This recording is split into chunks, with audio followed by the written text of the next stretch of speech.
Professor Jadbabaie from the University of Pennsylvania. Many of you know, probably his many visits here.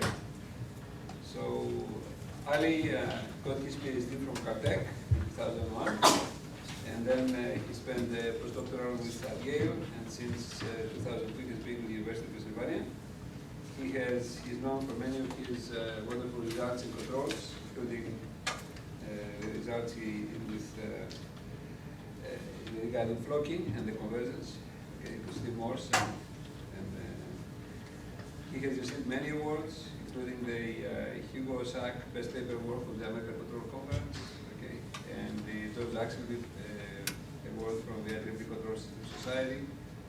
He has received the RSF Career Award and the ONR Young Investigator Award, and he most recently co-founded with another colleague the new program they have at UPenn it's called the SIN program in Market and Social Systems Engineering, which is very selective and is trying to bring together operations research, economics, and computer science with systems theory. So this is a very interesting development. He has got many students, and his work is primarily on level dynamical systems, optimizations, and various areas of mathematics applied to these problems. Today, he will talk to us on non-Bayesian social learning. So welcome. Thank you, John, for your invitation and kind introduction.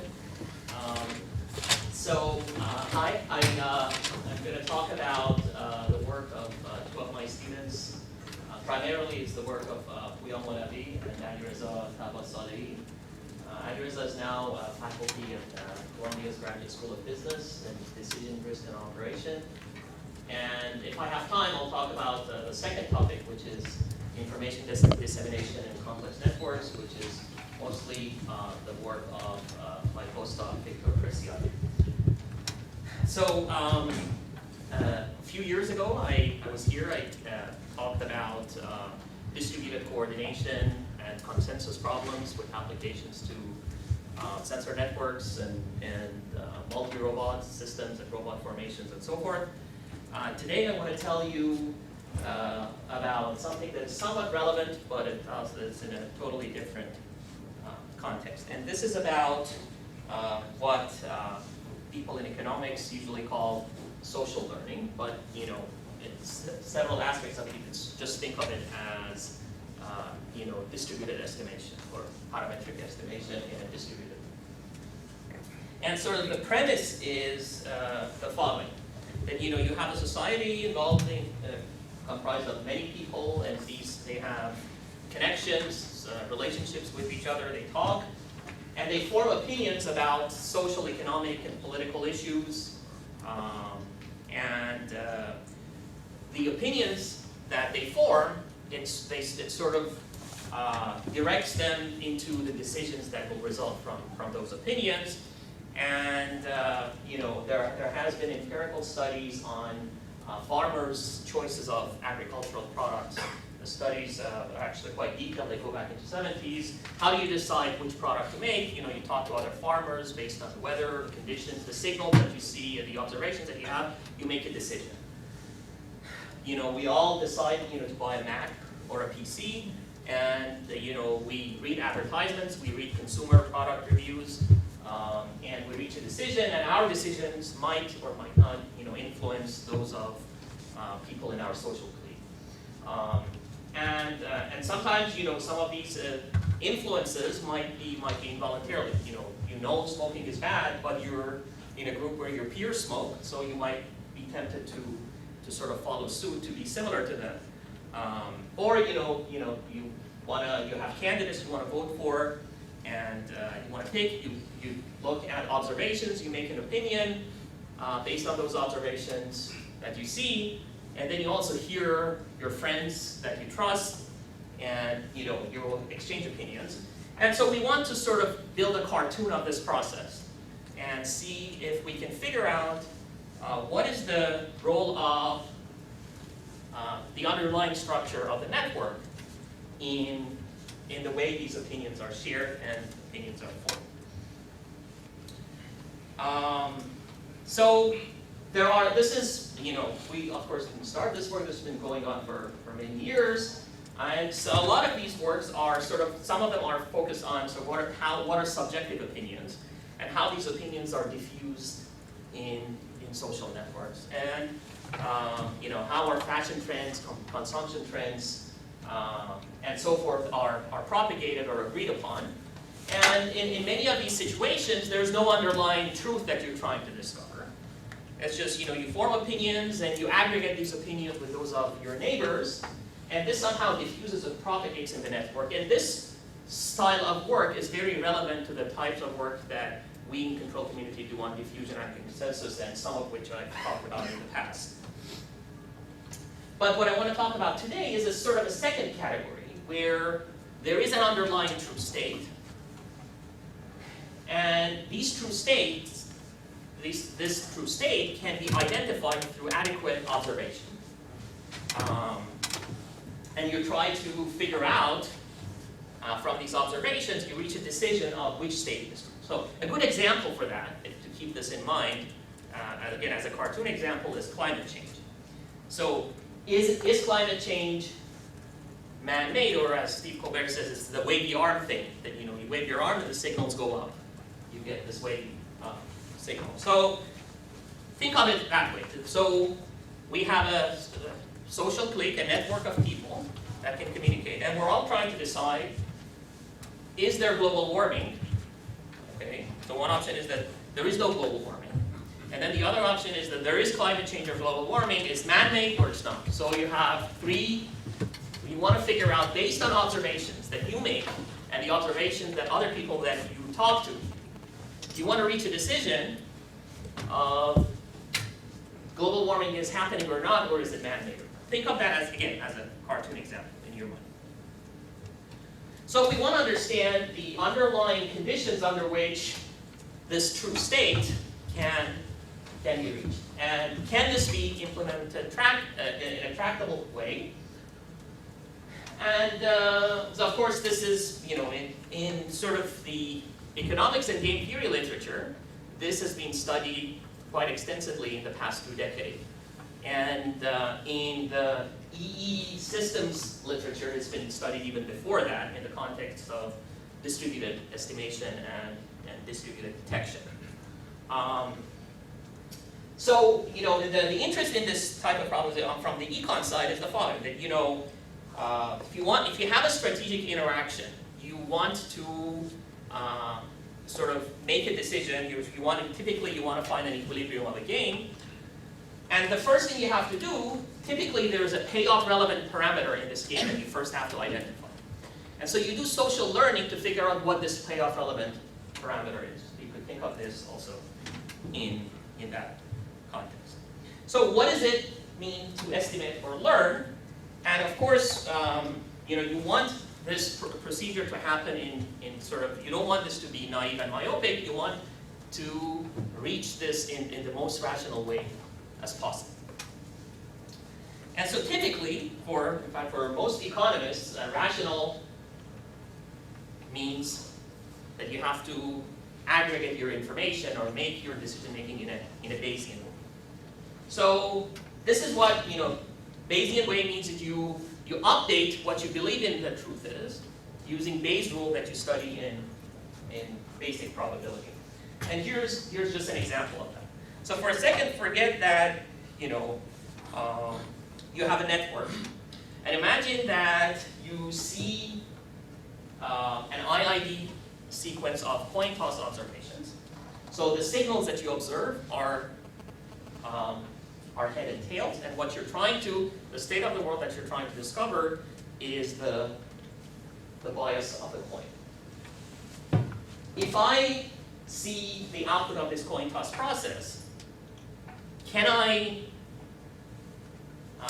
figure out several things? The first thing I want to be able to figure out, which is sort of what we call the weaker notion of learning, or some people call it the weak merging of opinions, is that if I get this sequence, if somebody supplies me this sequence, will I be able to asymptotically almost surely predict what coin toss will come next? Okay.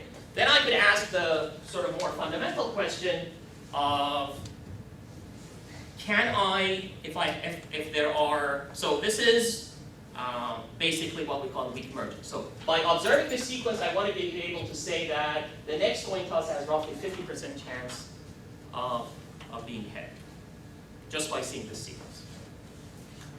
But then I could ask another question. If there are many coins, right, just by seeing this sequence, can I tell, was it coin 1? Not only I want to be able to predict what comes next, but I want to be able to say whether it was coin 1 or coin 2.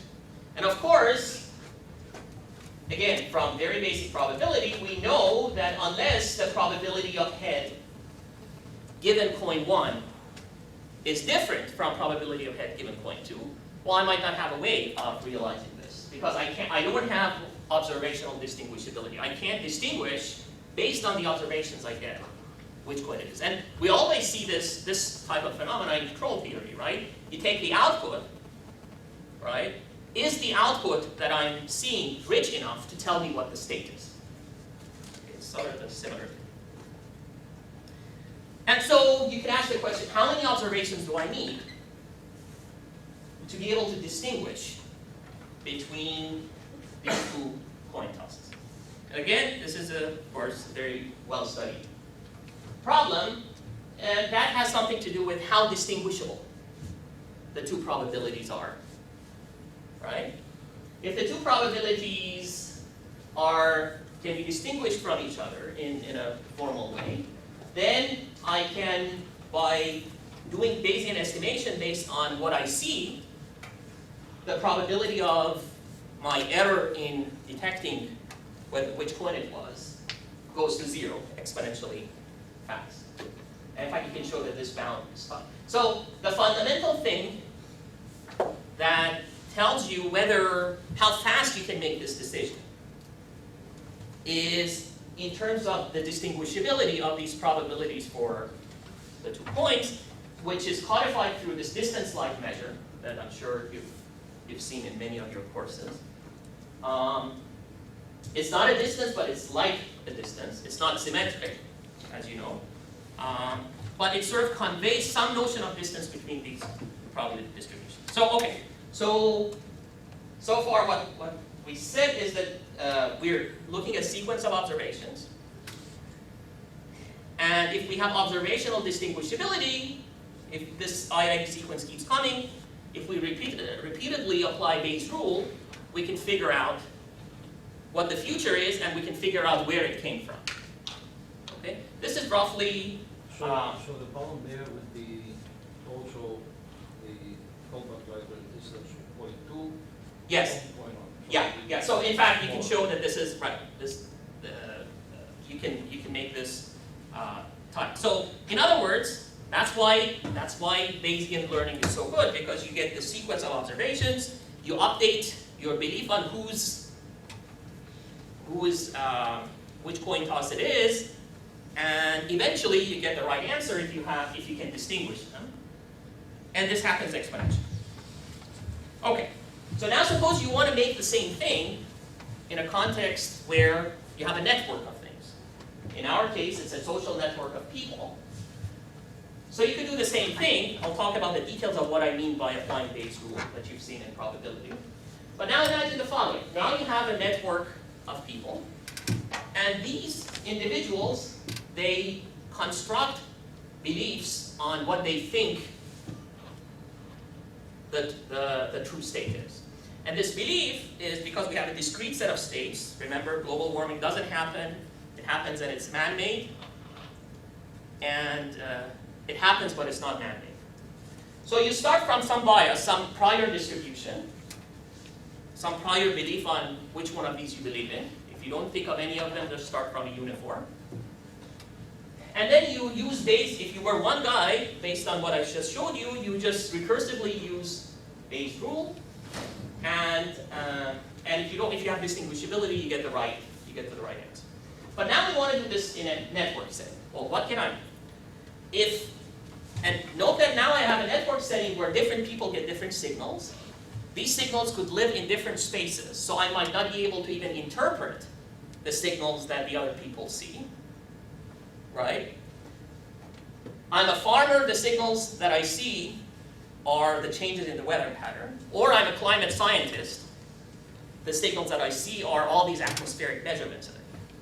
Or I'm just Joe Plumber, and the signal that I see is Fox News. So different people see different signals, right? And then they interpret them differently. But what they can share and exchange information on is the belief, which is this common space. Is this probability that I have that node I has at time t on theta being the true state, given everything else that I know. Now imagine I want to do the same thing. I now want to aggregate these beliefs or these probabilities in a Bayesian way. This filtration, everything that I've seen so far, is a complicated mess because it depends on all the signals that I've seen so far, all the beliefs that I've seen, that my neighbors have seen up to time t, and I need to make rational deductions about everybody's beliefs based on observing only neighbors' beliefs. That's what we want to do. We want to be able to do this style of learning that is great and rational, but we want to do it in a network setting where I only have access to information coming from my neighbors. Question? So what is the form of the information exchange between the neighbors and... We'll talk about that in a second. But I'm saying, hypothetically, if I wanted to use Bayes' rule, I will get into problem here because I want to be able to, my rule is that I can only talk to my neighbors. But if I want to take to my neighbors, what do I see from them? I see my own signals, and the information that I get from neighbors I'm allowed to see is their beliefs, because I can't interpret their signals. So the neighbors tell you their beliefs at any given time. Okay? This probability distribution, that is their belief on this probability mass function on this discrete set of states. That's what they get. They see their own signals. Yes? Notational question. In the formula for the filtration that you wrote down, you have on in the parentheses also the conditional probabilities which depend on the filtration and the previous formula. So do you mean to put it there? No, what I'm saying is if I wanted to make really a rational deduction and replicate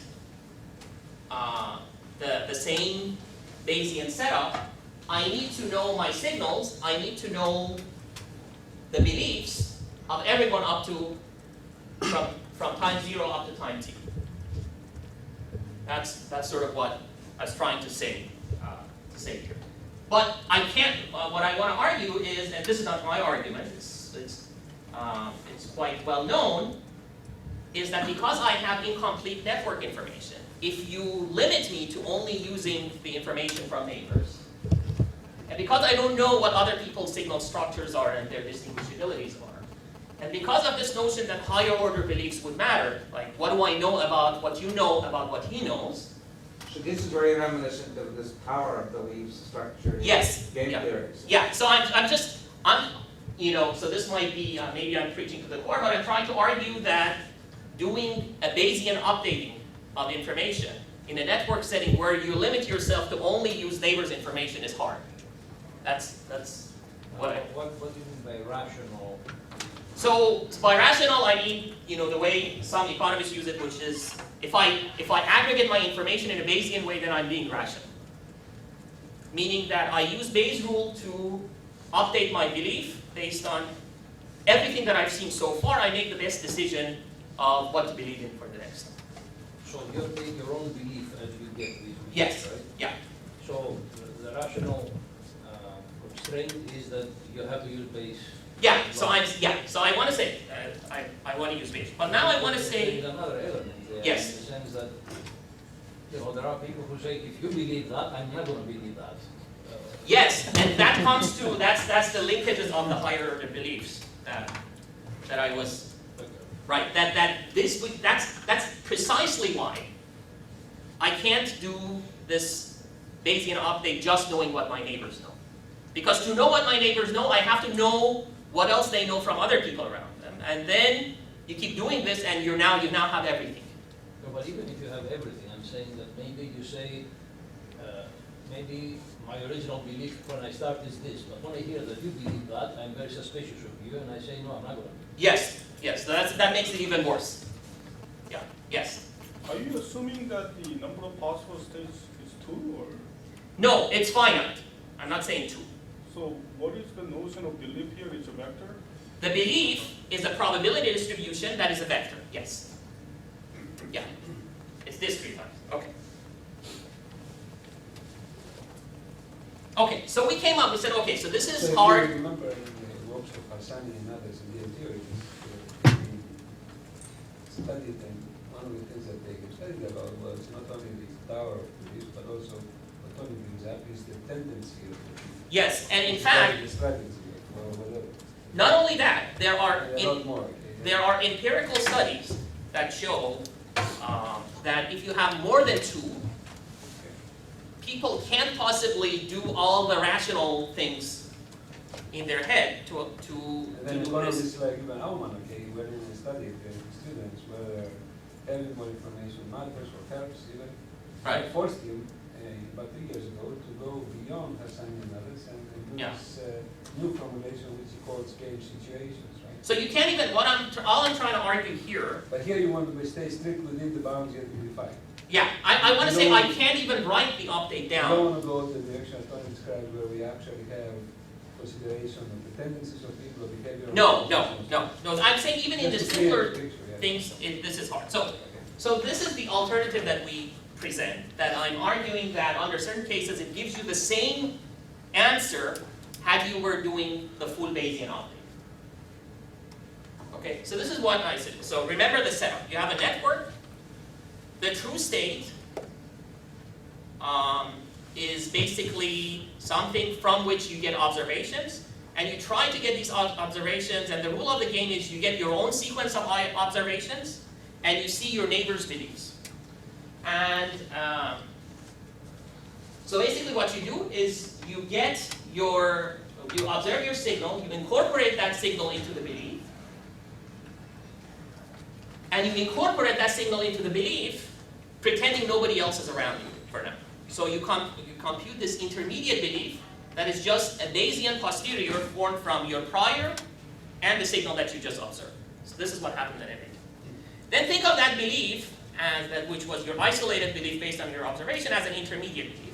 Now you average, or weighted average, take the convex combination of that intermediate belief with the belief of your neighbors. So to sort of write that as an update, I need to give you sort of my notation and sort of write down the map. So recall that we have a finite set of possible states, global warming 1, 2, 3, or even you have a yes/no answer PC map. So, and think of this as typically we want to do this when the number of choices is small. And there's a true state that is underlying that. And you have at any time, node I has a belief theta. So this belief is really a function, but it's because it's a function over a discrete space, I can represent it as a vector. Or the element of the vector, when I put theta, I need that particular element. Okay, so at every time t, the agent I will have a prediction based on the way you define it in the Bayes rule setup of what signal is going to come next.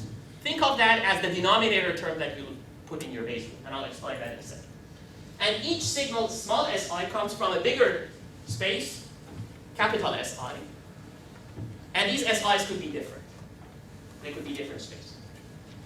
The signals that you observe are IID signals generated from a true signal generating process. That's the thing that you don't know. Okay? Think of this as a law, probability law, or a likelihood function. This is the likelihood of observing the sequences S1 up to Sn, okay, every time. Because it's IID, every time I get, it's IID over time, but in space it could be correlated. So there's a true underlying probability law that generates these signals, but I don't know what that is. That's what I'm looking for. That's the parameter that I'm looking for. Right? Nature is giving me a signal whether global warming is happening or not. There might not be enough information in the signals nature is giving me, right? But I want to know how can I extract that information to figure out, to make a decision. Okay, so now this likelihood function, I have my own version of that likelihood function, which is the ith marginal of it. So each node knows how his or her observations relate to the underlying signal. This is the probability law that each node has. So the point is, I don't have the big joint likelihood, but I have my own LI. And the fundamental problem that I know I need to talk to my neighbors is because of the fact that my signal space is not rich enough to help me nail down the correct state. If I had all the signals, all the informative signals, and I had all the information available to me, then why do I need my neighbors? I just do Bayes' rule myself. The reason I want to talk to my neighbors is that my signal space is not rich, so there are states in which no matter how long I iterate on Bayes' rule, I will not be able to disambiguate between certain set of signals. Okay? For example, again, this is a cartoon example. If I'm the farmer and I've been farming a lot and I see the changes in the pattern, weather pattern, I have enough observations to deduce that global warming or climate change is happening, but I can't say whether it's man-made or not because I just see the yield on my crops, for example. Okay? So now I have a probability space. There's a true measure, product measure that is the signal generating process comes from that. A probability triple, that's not very important. There's a network that is a directed graph that tells me whose beliefs I can see at any time. Okay? This is not the graph that you see in graphical models or belief propagation. I am propagating beliefs, but I'm not doing belief propagation. Just want to clarify. Because there, the network is from dependencies. Here, the network is a communication, or the network of information exchange.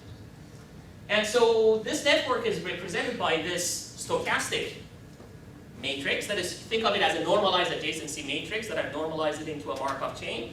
That tells me that each row, it tells me how much weight I put on the opinion of the other guys. Okay? And AII is the weight I put on my own. Yes? In the situation that Tony was alluded to, where if this guy believes A, I will tend to not believe A. AIJ could be negative. Well, in this, okay, no. So in this case, I don't have that. AIJs are positive and they add up to 0. But could it be extended to that if you allow AIJ? I don't know. But let me write the model and then we can observe that. No, you get into a lot more complicated situations. Yes, I don't think, at least in the current setup, I'm not so sure I can do that, but we'll see. Okay? So this is now my belief update. I'm saying act Bayesian or rational with respect to your observations, somewhat naively with respect to the beliefs of your neighbors. So I'm saying average your belief, the posterior belief, and recall that this is now, this up here, is the Bayes rule that you learned in probability, right? Forget about AII. This says use your previous belief, the prior. Look at what the probability law is telling you based on the new signal. Divide it by the normalizer. What is the normalizer? The normalizer is your prediction of what the probability of S is for the next time. So this is a probability distribution. The numerator is a probability distribution. It's the probability law. The denominator is a probability distribution on this signal space, which basically tells you what's the likelihood of observing S next time, which is the likelihood of observing S given that the state is theta times the belief on theta being the true state, summed up over all thetas. Right? This is, again, this is nothing fancy. This is just the undergraduate probability. So the first part is the Bayes rule for the ith agent, and valuing the average of the beliefs Exactly. weighted by the agent. Yes, as simple as that. Okay, so our first result was the following. That if you have a strongly connected network, meaning that there's a directed path from any node to any other node, and there exists at least one agent, that's all you need, with non-zero prior on truth.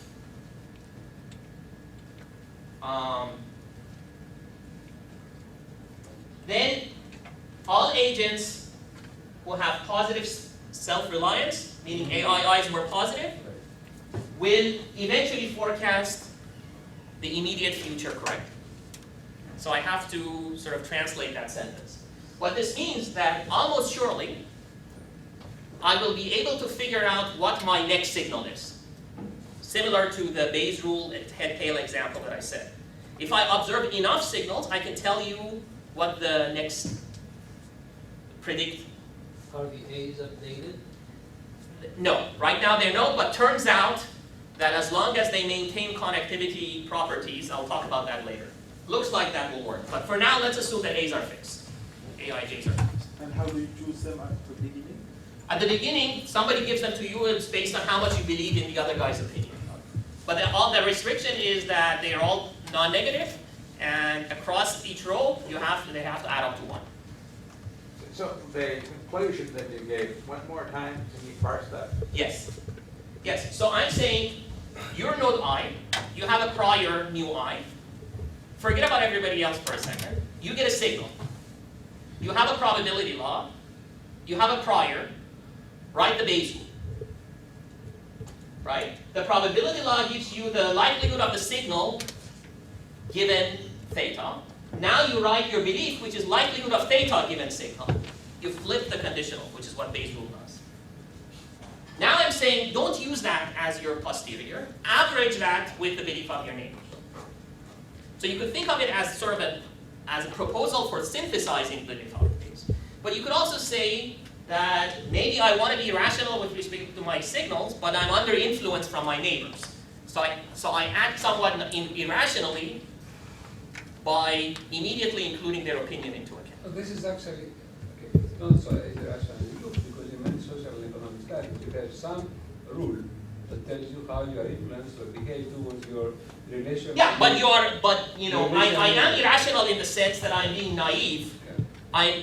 I'm being myopic. I include, my observation says something, but I don't go all the way along my observation. Right? I go along the belief of my neighbors. So you could think of it also as a model of, I know smoking is bad, this is what my Bayes rule tells me, based on my observations. But my friends are smoked, so I kind of don't go all the way along my own direction. I get tilted a little bit towards them as well. So you could say, if I'm the most informative guy, this update is not good for me. In that sense, this is not rational, because it's slowing me down. It's forcing me to listen to uninformed people. But what we'll see is that it also formed uninformed people to listen to informed people. And another reason that this is not rational is that if you have a Bayesian setup, you have two agents. One has 0 prior on truth, and one has a full prior on truth. These guys can never agree. In my update, they will agree. So in that sense, so I would think of that as a good thing. Economists think of that as a bad thing, because that means my model is not rational. Well, they object also to the fact that there are hours, because sometimes the argument they give is okay, some of the rules they consider are along the lines like sometimes I may listen to the wrong majority from my neighbors and this drives the system. Yeah. But on the other hand, we'll show that in fact this is very simple update and only uses neighbor information, and it recovers the solution as if you were updating in a Bayesian way. Okay, so let me go further because I think I'm going slow. Okay, so this was the first result, but this is not good enough because it just says I can predict the future. It doesn't say anything about identification or distinguishability issues. So first you have to note that if globally I don't have distinguishability, in other words, if I'm one agent that has access to all nodes observations for all times, right? And if I do the Blackwell-Dubin Bayesian update, I can't distinguish the correct signal, then there's no hope in doing that when you're doing it only with local information. Okay? So, what we showed then, again in 2010, was that if globally I don't have an identification problem, Identifiability. Identifiability problem, yes. That the intersection of the ambiguities boils down to the true state globally. Recall I defined the state on R at each node, which are the set of states that are observationally equivalent to the true state. Because lack of enough signals, lack of enough meat in my signals, enough cues in my signals about the true state.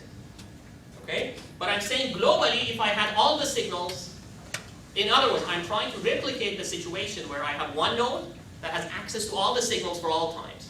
And that node is using Bayes rule.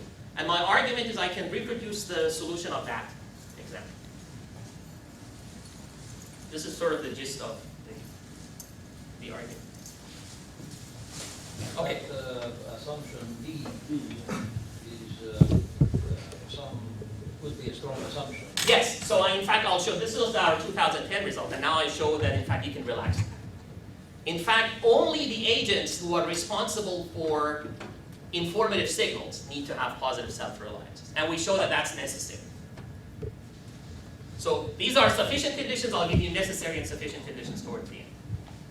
In fact, we'll see that strong conductivity is also not necessary, but something close to it. So the informativeness of a signal, SI, how is it measured? Oh, so that's why I showed you the Kullback-Leibler distance. So you have to have some sort of Hessian condition or something like that? No. That will determine the speed.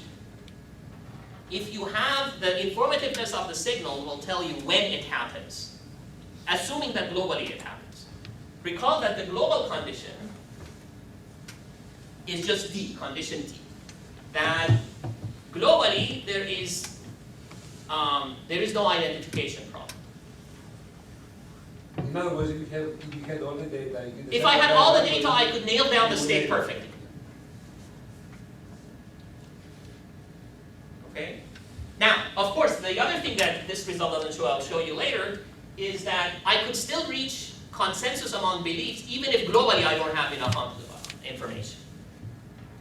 But maybe my consensus will be on the fact that global warming is happening. But we won't know whether it's happening, whether it's man-made or not. You know what I mean? So identifiability, global identifiability means I can figure out based on all the available signals that global warming is happening or not and whether it's man-made or not. Yes? In condition D, do you actually use a joint likelihood or the marginals individually? No, I use marginals individually. But essentially the way I've defined it is that the marginals with this condition explain the joints. Okay? Okay, so the key in the proof, so before, when we had the first result, we had this theorem under one strong assumption. And that strong assumption was that I needed to cook the game in favor of truth. In other words, I needed an assumption that says signals that nudge me towards the correct direction will occur infinitely often. I needed to assume that there will be signals for each node whose likelihood under the true state is more than the false states.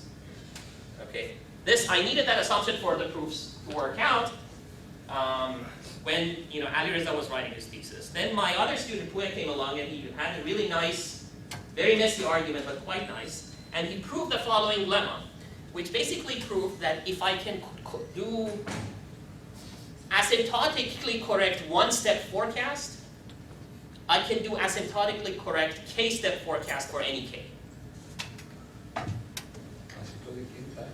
Asymptotic in time. Yeah. Basically, so remember we had this notion m sub I comma t of s, which was the probability of s occurring. This was my belief in s being the next signal.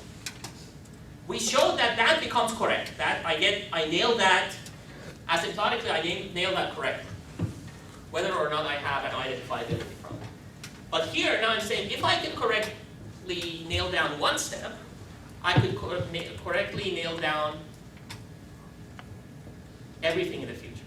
And note that I could have done this if I knew the rate at which I could nail down the correct one-step prediction. But my proof did not give me the rate, so without the rate, this was hard to do. But we figured out a way using induction to actually prove that this actually decomposes, the forecasts decompose into these products of distributions. Anyway, I'm going to skip the details of the proof in the interest of time. Just mention one more thing. Recall that I told you before I had put an assumption that basically pre-cooks things in favor of the truth, that says there are signals whose likelihood is more under the truth than the false states. Now, I don't need that assumption. With identifiability, we've shown that, in fact, because of the IIDness and identifiability, there will be large enough sequences that will get realized that will eventually guide me a little bit towards truth. So they might not happen every step, but if I wait long enough, there's a finite time after which this thing happens. Those of you who know the consensus literature, this is kind of, before I had something that is reminiscent of saying that I need connectivity every time, and here now I'm saying something that I need connectivity over time. And it has nothing to do with connectivity, but in terms of information exchange, it has the same flavor. Okay. Then we show the following, that for all state, essentially a refinement of the previous theorem, that changes that assumption on self-reliances, that says for any theta that is not theta star, there has to be an agent with positive self-reliance who can distinguish theta from theta star. Okay? Then everybody gets the correct set. Then we sort of we studied the problem of what rate this is for about a year to try to figure out how can we determine the rate of this problem. And I showed you earlier from the classical Blackwell-Lubin result that the rate of the Bayesian update is exponential. When you're trying to do Bayesian detection over a finite set, it's exponential, and the rate is based on the distinguishability defined by that KL distance between the true probability, L of S given theta, and L of S given theta star, the distance between the two. That determines the rate. How hard it is to distinguish between the correct state and false states will tell me how fast I learn. It's the exponent of the exponential. And that's actually a tight result. That's exactly the rate. But now, things are more complicated because now I have this additive term, the analysis is messy, none of the martingale things will give me the rate information. So what can I say about the rate? Turns out I can say a lot. So if you recall that mu was this belief vector, this probability vector that told me at mu I of t of theta was the belief that node I at time t has on theta being the true state. Okay? If I now restrict these beliefs into the non-true states, the states that are not like the true state, I get a restriction of that. I call this the vector mu I bar. Think of this as an error vector. If I want to prove that everything converges to a delta function at the truth, I look at the distance to that and I call that sort of the quotient that out, and I say whatever remains has to go to 0, because these would be the beliefs that I have on the non-true states. So we proved that the convergence of non-true state beliefs to 0 is exponential, and for any epsilon that we pick, there's a set of measure 1 inside which the rate defined by this quantity in the middle called the Topley-Lyapunov exponent is bounded by this number lambda. What linear system are you talking about? I'll explain that in a second. So what do you do if you have a nonlinear dynamical system and you want to say something about the rate, what do? You linearize it around the equilibrium that you're going to. And then you look at the eigenvalues of the linearization, right? But what is it that allows you to do that? Hyperbolicity. Right? It's hyperbolicity, or Hartman-Grobman theorem, or first method of Lyapunov, tells you that the stable manifold for the linear thing, which are the eigenvectors, the nonlinear thing comes tangent, the way it approaches it comes tangent. Okay, so now you want to do something like that But now you no longer have a deterministic dynamical system. You have a dynamical system in which a random IID input keeps coming in. So the question is it kosher to do the same thing? And under what conditions? And this looks like a simple question, and it's So the dynamical system you're referring to is your decision rule? is my new update. New update rule? Yeah. It's just nonlinear and it's random. So the weights involving the AIJs. Right. So that part of it is linear. The Bayes rule part of it is nonlinear, because the mu's appear in the denominator also. And it's random because the signals keep coming into the likelihood function. So you literally linearize it Yes. about? About the true state, which is the state where theta star is 1 and then the other beliefs are 0. Okay. So this is, if I want to write, this is the random dynamical system I have, that I say belief, this is the nonlinear one, when I remove the correct state out of it. Right? Because it's probability, the non-correct ones plus the correct one and add up to 1. So mu bar is the restriction to the false states. But this is a random dynamic, it's nonlinear. It's a function of the state. Mu t plus 1 is a function of mu t, but it's a function of this realization that I get of this random state. So in particular, the so-called true state is not to be viewed as a genuine equilibrium of the system. No, the equilibrium of the system, because this is really, if you think about it, is a functional update on theta. It's just that theta space happens to be discrete. Yeah. So I can get away with representing that function in a vector space that is finite dimensional and is equal to the dimension of. And if I want to write this in matrix form, I need chronikers to write the super matrix, because I have the dimension of agents times the dimension of the states would be the dimension of this space. But the question is, am I allowed to do this? This took us a year to sort of parse this figure. I mean, it sounds reasonable that yes, you're allowed to do this. Turns out it's not that simple. So there is a theory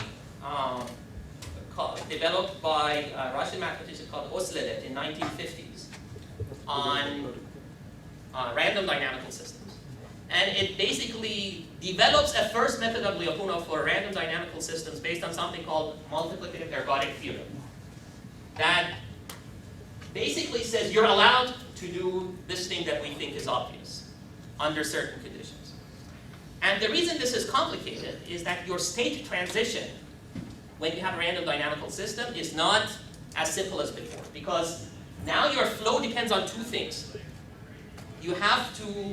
You need, almost like a hybrid system where you need a counter that moves the discrete state, which is the random part goes from time t to time t plus 1, and the other is the flow of the dynamical system. So this is called a cocycle. And essentially, after a lot of mambo jumbo, you realize that conditions are kind of similar. That if this thing is invertible, so you have hyperbolicity, then you have something like a stable manifold, and then you want to show that, in fact, the set over which this happens is p star measure 1. This is also another thing. Anyway, but I don't want to bore you with those details. What we can say is that when you linearize, you're allowed to do that. What do I mean when I say you're allowed to do that? I could always linearize and tell you what the linear rate is, right? But I want to be able to say that the linear rate tells me something about the true nonlinear thing, which was what I had in here. So I want to say that there's an open set that has measure 1 over which this nice thing happens around the equilibrium. Okay, that's what you needed. Okay, but even if now, let's say you look at this, then what do I do with the linear thing? Now a linear thing, think of it as a linear system where there's a random signal that makes the system change. So think of it as a randomly switching linear system, where the switch is determined by this outside signal that comes in. So what is the rate of that? Well, the rate of that is what I showed you earlier. It's the log of the norm of the products, right? But this thing is an ugly beast. It's hard to describe. In general, it's undecidable to compute. It's hard to approximate, and so forth. So what can I do? Well, I could try to find upper bounds for it. And usually the upper bounds end up becoming conservative. But before I do that, let me tell you what the linearization looks like. And you should be able to guess what the linearization looks like. When I linearize this, for every theta, what I get is a Markov chain. It's a dynamics given by the A matrix, plus the linearization of the nonlinear term, which only appears in the diagonal. So my linearized dynamics is a linear system plus a random diagonal perturbation. The linear part is a stochastic irreducible matrix, because my graph is strongly connected. The diagonal part, unfortunately, is neither positive or negative. All I know about it is that in expectation it's 0.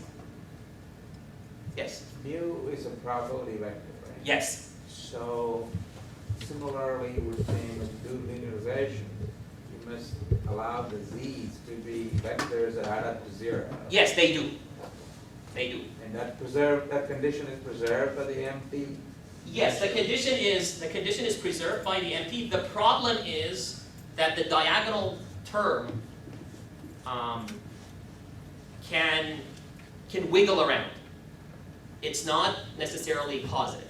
And if you try to sort of get a robustness result and bound it, because the stochastic matrix will have a norm of 1, you always get a norm of 1 plus epsilon. Okay. Here's an interesting thing. This is a stochastic matrix, but it's no longer Perron-Frobenius because we proved that this dynamics is stable. It's going to 0. It's not going to consensus, because remember, this is the state of the non-true states. So here's a situation that is quite interesting, that you have a dynamics that is stochastic and irreducible, that if you only update it alone, will give you a consensus-like result. So no convergence to 0. But when you add this diagonal perturbation to it that goes to 0 in expectation, the whole thing becomes stable. But unfortunately, you can't see that the whole thing goes stable if you only look at any individual matrix. You really have to look at the product and have a martingale argument that depends on the details to get the stability. But it gets even better, because, and this was the part that I was really surprised, that we can actually nail down tight bounds on the rate. And our bounds exactly recover Blackwell and Dubin's when you have no network. It recovers the Bayesian rate. So what does the rate say?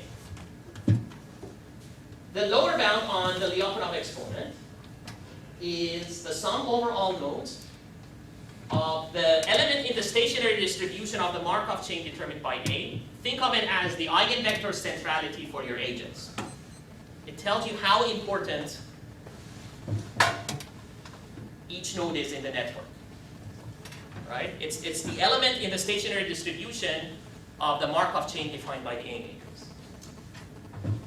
But that is multiplied by the self-reliance as AII, multiplied by the Kullback-Leibler distance of your model marginal Li at the true states and the false states. So the VI is the significance of The VI will tell you what the significance of network with is. respect to the other. Yeah. Okay. And this one is, in fact, for every theta, this is tight, but you want to get upper and lower bounds, you minimize and maximize over theta. So how do we get this bound? There's an interesting result which is kind of convoluted and we didn't think would be useful, but we were able to get something out of it due to Arabi and Anantaram at Berkeley. On the top, I'm finding bounds for the top Lyapunov exponents. So before I tell you that in the remaining 5-6, can I have another 5-6 minutes? Yes, you can ask just a Yes, short question. of course. It seems that you say, so long as the A's are constant, all of this works. Yes, So the A's don't matter. yes. So No, but irreducibility matters. Because if you, and we'll see that, if you don't have irreducibility, then you can say the same story in each connected component. Yeah, but my point is you can use this, you can choose A's that are, arbitrary. So No, because in the proofs, in the martingale arguments, we use irreducibility and non-negativity of it. The martingale, recall the proof here. Okay, non-negativity and the irreducibility. No, but you see, the proof here comes from a choice of a martingale that comes from the Perron vector corresponding to the A matrix. And we exploit the non-negativity, the positivity of that Perron vector. Okay, so all you need is positive A's. I need positive A's and positive eigenvector, positive top eigenvector. Yes. Which means I need irreducibility. Okay. So, so what does this expression tell me? It tells me, first of all, if I have only two states, this expression is exactly tight. There is no bound. The rate is also slower than an ideal observer that has all the right signals, and that's to be expected, right? Because I'm slowing down the fast learner and I'm speeding up the slow learner. Okay? And so the trade-off is that you would like the more central agent to have the more informed signals. Okay? So it doesn't help you learn faster if scientists know what the truth is about global warming. You need to make sure Fox News knows about global warming because Fox News has a larger element in the stationary distribution. So the knowing has to influence to Right. the unknowing Right. fast enough, otherwise forget it. Yes. Yeah. Right. So, The recurrence of these results actually is such an yeah. With centrality and the significance of knowledge. Right, right. And then there are, so Not we, in this course, but in Yeah. the knowledge of it. and of course there are many notions of centrality, but just one, and because this is up to first order, as you'll see, just the stationary distribution shows up. So what is this, let me tell you in the next 5 minutes, where does this upper bound story comes from. Essentially, here's what they do, this Anantara Baras paper. They basically say, to find the upper Lyapunov exponent, I have to look at the expected value of the log of the norm of the products. Right? So let me find this expected value for long enough sequences. Use the frequency of what matrix that comes in. And then optimize over the frequency to get the worst case growth rate. But the moment you bring in the frequency, now you have an integer program. Right? Now I have an integer program because I have a bin of matrices, and I want to figure out the frequency of the matrices coming from this bin is fixed. Now I want to figure out, given these frequencies, how should I form words from this alphabet to get the worst case growth rate. Okay? You can write this as an entropy maximization problem. It's a concave maximization, but you have this integrality constraint. So what do you do to solve it? You relax the integrality. Okay? And if you relax it, then you can actually, and they show in simple examples that you get good bounds. But we didn't think you could get any analytic thing out of it. Turns out that you can. This is sort of it's hard to describe the optimization, but this is what the error optimization looks like in our system. But let me just tell you how we actually got a result out of that. The lower bound result is independent of this. We got it direct. The upper bound result, which is the more interesting, comes from this. And here's what you do. So when the signals are not informative, when no signal is informative, then the Bayesian part doesn't do anything. All you're running is a consensus algorithm on your priors. And you're averaging them repeatedly. Okay? So your rate of learning is 0 because the beliefs on the bad states don't go to 0. Now suppose I put an infinitesimally informative signal in agent I.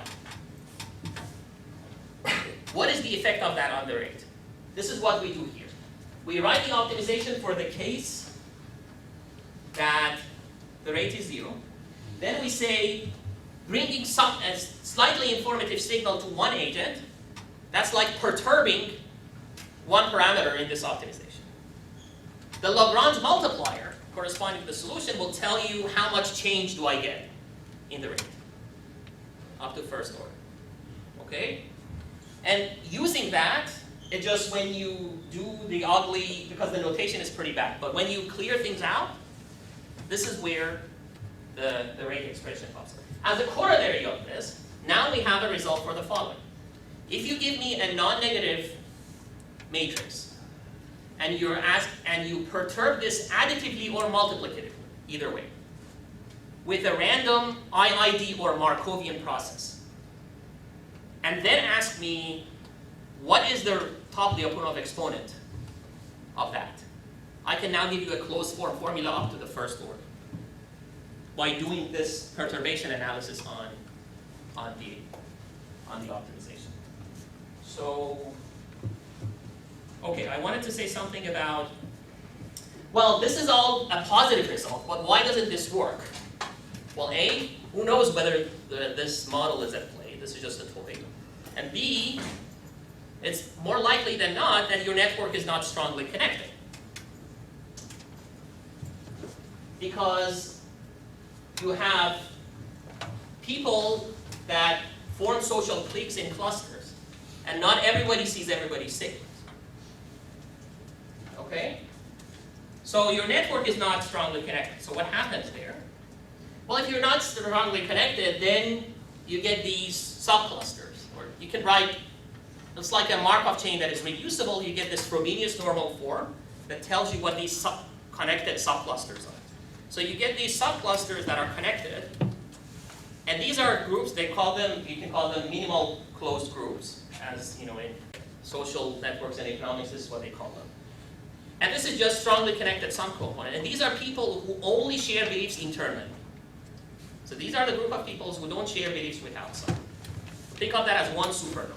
In other words, I'm saying you can aggregate the network into a tree-like thing, where you have one supernode, which is one strongly connected component, another supernode, which is one strongly connected component.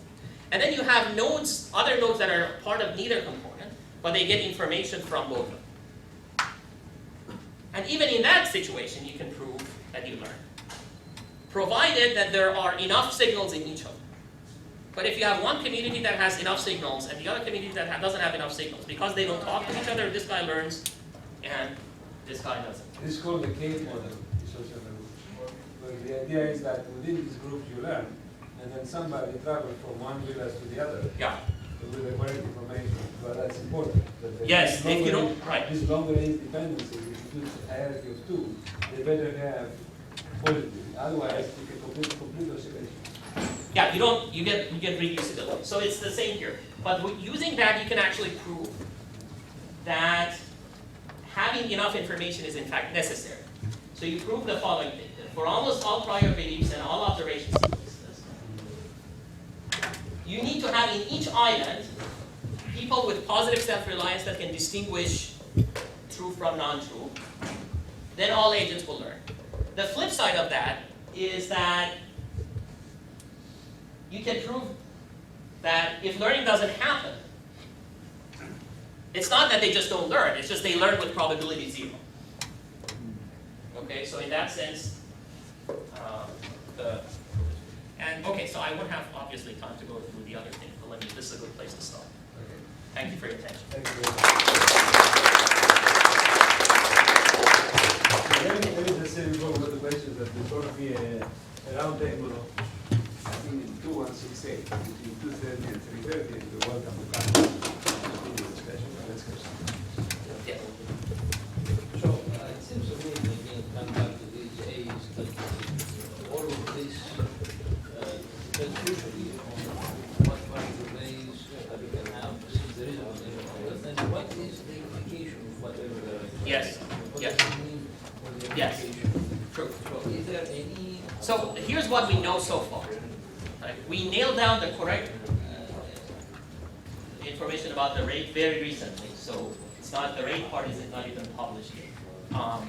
But we know, and now of course we know, we thought strong connectivity was important because we had counter examples where you had two nodes where one node just follows Bayes' rule and the other node gets information from the guy that follows Bayes' rule. But they have different granularities in identification. And then we could show that the update does not converge in that simple case. So that told us that strong connectivity might be important. But now we know that what is important is that in your minimally closed group to have enough signals. And that counterexample is a situation in which you don't have enough signals. Clearly, and the rate expression, what we have is only up to first order.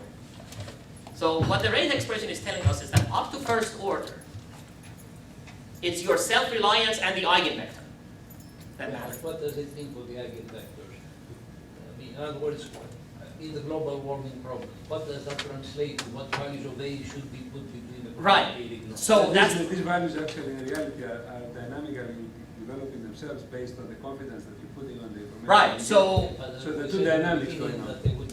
So here's what I do know. But another fixed, okay, so for the fixed value of the A's, yes, there are some conditions for the theory Yes. to go through, and I'm just wondering whether anything is known or investigation about how does that translate, what does that mean? to the extent that we know is that dependence, at least until what we've written so far, is when A gives you a Markov chain, and as long as you have the right agents have positive self-reliances, for stability the A doesn't matter, as long as they have the right sign. So For the martingale arguments to go through, okay? As long as they have the right sign, then for stability it doesn't matter. For rate, clearly A matters, because if you listen more to informative people, then you are duplicating the Bayesian, single agent Bayesian case better and better. And if they do change or you do update them, Yeah, so what this we haven't written down, but I think is true, it looks like it's at least, that if the weights switch in a way that it still remains stochastic, but they switch in a way that connectivity over time is preserved, i.e. the same conditions that give you consensus, the same result should hold for that as well. Now, and so the direction that I'm more interested in fact, that we haven't been able to say anything about yet, is to summarize the information from neighbors, right? I don't want, if you're I'm asking you Mac or PC, you're not going to tell me 60% chance I'm going to go for Mac, 40% PC. You just tell me the peak, right? You're saying I'm leaning towards Mac. And what I would like to do is to say, based on the information that you give me, what would be the right sufficient statistics that I can construct my neighbor's belief based on whatever they give me? That is not the full distribution.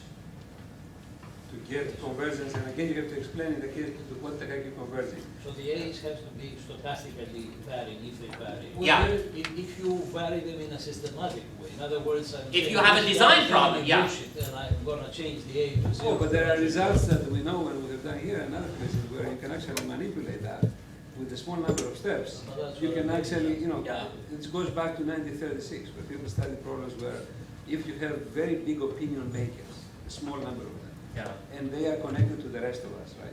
If they are connected among themselves strongly, and they are connected, each of them, with enough of them, then in one step, or in enough number of steps, if you take the extreme Boolean case, yes or no, make the crowd to go in the wrong direction. And there have been a lot of studies of this where you can actually manipulate these weights. Yeah. And they have to do with one seat centralities and all that stuff that comes from social networks where you calculate not just whether I'm connected or not, but the value. No, but the point is, this is more, so a lot of the herding phenomena going to the bad thing, to the wrong opinion that can happen in consensus Degroote style updates won't happen because the Bayesian part will keep you from doing that. And that's If you are what- connected. Well, If you're no, connected, but, also if the A's are. right, if the subcomponents, But even you if you're need not the vec- connected, You need the vector. you need but even if you have, I could allow this connection if in the subcomponents, the people who can distinguish the true state from for every state there has to be at least one guy who can say, whose signals can say this is true and this is false. And that guy needs positive self-reliance, needs positive A. That's, Any other que- and we can show it's necessary. other questions? So Yes. the convergence to the actual true state is global, Yes. but of course the rate result is just very local. I mean, because No, the rate reside, okay, so one side, it's local it's not local in network. It's local in terms of How the close amount you of, it's for, one type of the bound is global, one side of the So you bound. need to be close already to the true state, right? Yes. Because you linearize. Yeah, yeah, you have, anyway, so for any nonlinear system, whenever you have Right. rate, it's always that because you spend most of your, rate is always asymptotic, right? The You're saying- neighborhood of the origin, right? Right, so Right, right. asymptotic means that all that matters is the neighborhood of the origin, because no matter how long it's gonna take to get to that neighborhood, it's gonna be finite. So, but do you have anything on something global rate or? No, but what I'm So you saying can is start- that's the only definition of rate that makes sense. Because Just to rate bridge will be that, asymptotic. That definition is global because since it goes to zero, eventually we'll be in the neighborhood. This It's like when the you- O notation, when Yeah. you use the in data structures or when you use the O notation, right? You don't care about the constants. Why? Because you only say, you say for large N, the constants don't matter, it's the order that matters. It's roughly similar that, you know, if you have an asymptotic result, then you're gonna spend the infinity of time in a neighborhood of the origin. Because if you don't, that means you're not getting there. There's either a finite escape time or you're going somewhere. Yes, But practically speaking, you could spend a very long time before you actually get to the neighborhood of the origin. that is, yes, That's true. yes, yes, fair enough. Richard. I think you asked a related question. So Yes. if you try to actually, rather than sending the entire belief vector, if you, for instance, tell your neighbor, these are my first k top choices, right? Good point. We tried with the peak and approximating the neighbor's information with the peak of its belief. In other words, you replace their belief mu j of theta with a delta function at its peak. And we simulated it, and in a very simple, the simplest form case in which your neighbor is your belief at the prior time. In fact, this is how we started with this model. We didn't think of it as network first, but we thought of it as a Bayesian agent who is stubborn, who doesn't want to let go of his prior. So he averages his posterior with his prior. That's the simplest case of a neighbor, that your neighbor is your previous belief. In that simplest case, and then you say, I do alpha times my posterior, 1 minus alpha times my prior. When you summarize your neighbor's information at its peak, it won't work for alpha. There are some alphas for which if it's too small, the weight that you put on the Bayesian thing, it won't work. There's work on that by Baras and others on the so-called stubborn agent problem, right? It looks at extreme ways of insisting on your point versus you, and they've shown similar things that you would diverge. But I think, you know, what is this, the right question is, what is the sufficient statistic to summarize? So that was going to be my question, because the way you're updating, you're taking the average of vectors, but there, you have to change the structure. You have to change the rule. Right. Yeah. And economists and sociologists pay attention to the rule because they don't believe, No, I understand. they don't like this average. So- They think they are much. No, I mean, there's a large literature on this Most complicated consensus was style going on. updates, right? I think a fundamental cause for skepticism about the utility of this approach to real problems Yes. is that exactly many people are stubborn. Yes, that translates to your mathematical model that they will keep Yes. their own values of A. Right. This is why things fail. People tend to be So, stubborn. But right, what you've so, proven- okay, so what you here's, have proven in these cases is that the so-called group, it will split into subgroups, each of them with their own opinion. yes. So, this is the similarity with the consensus style opinion update, where you just average your beliefs. And it's there that the stubborn agents can steal the thing. But when you talk to the economists, they say, well, of course, because this is so stupid and irrational. Because you're averaging, they say you are reacting to the last thing that you heard, and you are giving weight proportional to how many people say that. But you're not looking into how many people one stage before might have propagated the same information to them. The sad news is that the sociologists that have done this kind of analysis and the economists, they say we need to have an incentive, but nobody knows how to take the incentive and make those stubborn or others to use it. Okay, otherwise we would have made a lot of progress in politics and other things. But I mean, the big problem, of course, with all of this is what Andy Lowe at MIT calls the physics envy of economics, right? You know, why do you have very smart people fundamentally disagreeing vehemently, right, over something that you think it's very basic. Do we give tax cuts? Do we give, I mean, something very simple. Why is the one guy saying this and the other guy is saying that? Well, when you ask them, they say, well, because we don't have, what we do is we say, okay, x double dot is equal to u, is because Newton said it, and then you measure it and it's there. And if I model my UAV with a point mass, it actually works. Look, this is they don't have the physics, right? There's no causal model for humans. This is the biggest mistake we can make, right? So everybody. Humans are not. So what you do, and in fact, that's why the way their style is that you try to you first have, this is how they're thinking now that I'm publishing with them and writing things. You first have a predisposed notion. You cook a model that justifies that predisposed notion, and then you use the math that comes with that model to support your. It's sort of by definition it's an argumentative thing, and therefore they have a little bit of this problem that the quality of the result very much depends on who says it. But they have gone with it. Right, So so- let me make this model analysis and show you the disaster that results from rigorous mathematics in the hopes that I can convince you to change your stubbornness, and it still doesn't work. That's my point. Any other question? Okay, let's thank the speaker again.